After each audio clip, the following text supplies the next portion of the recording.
benda asing atau objek asing yang nyangkut di bagian mulutnya atau bahkan mungkin setengah tertelan gitu ya. Jadi kan kalian tahu semua ya bahwa kucing itu memang sejatinya adalah selalu kepo atau curious, pengen tahu, kemudian dia juga smart dan juga playful gitu kan. Jadi nggak jarang benda-benda kecil lainnya itu nggak sengaja tertelan, atau benda yang modelnya panjang-panjang ya, kayak benang, tali, pita, atau rambut misalnya gitu ya. Jadi saking keponya itu bisa tertelan atau setengah tertelan. Jadi pada waktu drooling kalian cek kok ada untai sejuntai bagian kecil yang masih nyangkut di mulutnya dia, makanya dia reaksi alaminya itu selalu ileran gitu kan, ngeluarin saliva secara berlebihan lah ya.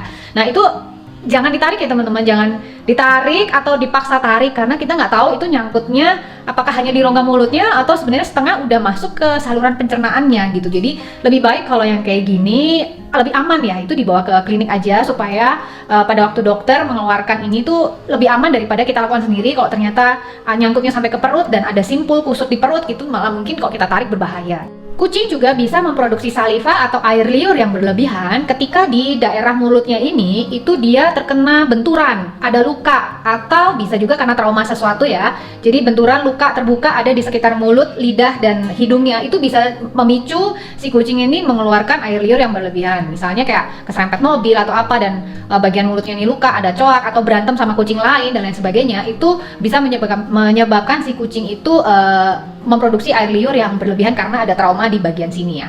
Kucing bisa otomatis drooling atau ngileran memproduksi air liur yang banyak, itu bisa jadi karena dia secara nggak sengaja menjilat atau memakan zat-zat yang mengandung racun gitu. Jadi ini sebenarnya posisinya sama persis kayak yang tadi aku pernah jelasin sebelumnya, bahwa nggak sengaja obatnya bocor gitu. Obat kucing itu sendiri itu bocor pada waktu tertelan, sehingga dia bisa memproduksi air liur berlebihan. Dan bahkan kalau misalnya dalam jumlah yang banyak itu bisa ada busa-busa atau busa-busa yang buih-buih di mulutnya gitu. Nah ini adalah tipe kalau memang itu obatnya dia sendiri itu nggak apa-apa, tapi kalau tiba-tiba kayak gitu dan nggak lagi dalam pengobatan dan kita nggak tahu penyebabnya, bisa jadi secara nggak sengaja dia menelan atau menjilat racun dan kita nggak tahu jumlahnya berapa banyak. Jadi kalau nemuin kejadian kayak gini, lebih baik langsung diangkut dan dibawa ke dokter untuk mendapatkan penanganan secepatnya gitu.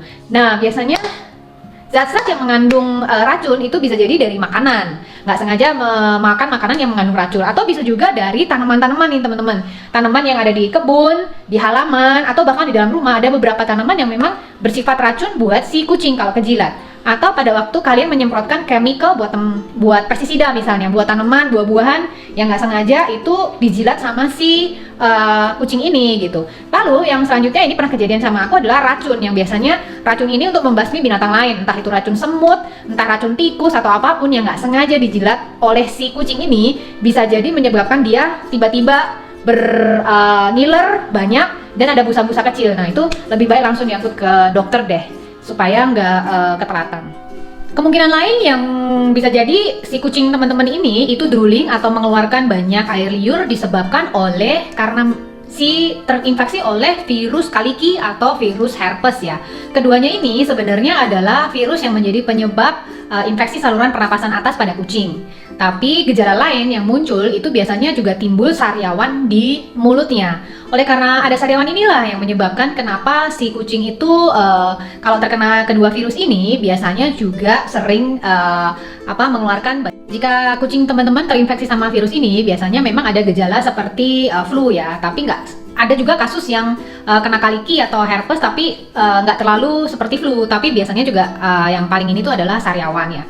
Nah, untuk memastikan bahwa ini adalah sebenarnya hanya infeksi rongga mulut biasa kayak si Juwita tadi, atau keserang oleh penyakit virus kaliki atau herpes, lebih baik melakukan tes dengan alat tes ya, tes kit untuk menentukan benar nggak sih ini kaliki atau herpes gitu.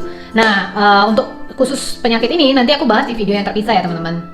Nah, sengatan serangga pada bagian mulut itu juga bisa menyebabkan si kucing ini bisa bengkak-bengkak dan akhirnya drooling gitu. Jadi kalau tiba-tiba kalian lihat kok mukanya kucing agak sembab ya, sembab dan agak bengkak dikit, itu bisa ada kemungkinan dia habis disengat serangga atau semut yang ada racunnya ya. Jadi mereka tuh kayak ada alergik sedikit sehingga menyebabkan bengkak dan biasanya juga ngileran tuh di situ.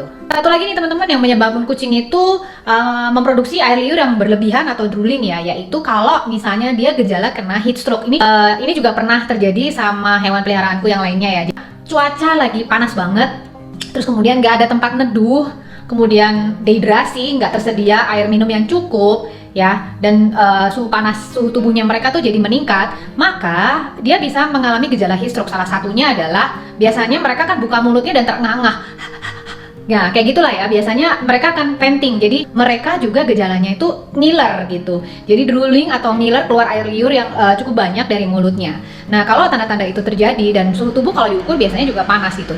Mereka, ini berarti gejala, salah satunya adalah gejala bahwa mereka mungkin mengalami heat stroke gitu.